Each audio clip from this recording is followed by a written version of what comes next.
धमाके में जान गंवाने वाले बिलाल अहमद सांगू का पार्थिव शरीर गांदरबल के बाबा नगरी वांगट पहुंचा। उनके अंतिम संस्कार में बड़ी संख्या में लोग शामिल हुए हैं और इस पूरे इलाके में शोक का माहौल देखने को मिल रहा है। हर किसी की आंखें नम हो गई हैं और यहां पर दिल्ली धमाके में उनकी जान गई। बेकसूर 15 लोग मारे गए हैं और आप गांव की तस्वीरें देख रहे हैं। गांदरबल के रहने वाले थे बिलाल अहमद सांगू। जब उनका ये पार्थिव देह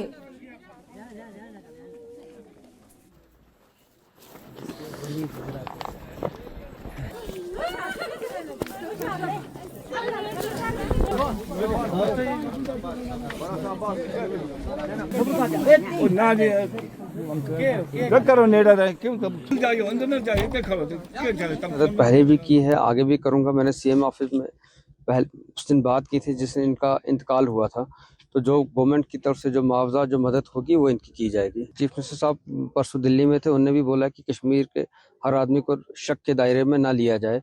हर जहाँ पे हिंदुस्तान में कभी भी कहीं पे कोई वाकया होगा तो ज़रूरी नहीं है कि वो कश्मीरी ने किया हो। तो उनने परसों भी दिल्ली में बात की है, तो हम पहले भी बात करते रहे, इंशाल्लाह ताला गवर्नमेंट आगे भी बात करेगी। पिछले दिनों जो दिल्ली में ब्लास्ट हुआ था उसमें बिलाल अहमद की भी डेथ हुई थी। ये एक गरीब फैमिली से ताल्लुक़ रखता है, तो वहाँ पे मजदूरी के सिलसिले में गया हुआ था, तो अचानक न्यूज़ आई कि इसकी डेथ हो गई है। तो बड़ी गरीब फैमिली है, ये वहाँ पे मजदूरी के सिलसिले में ही गया था।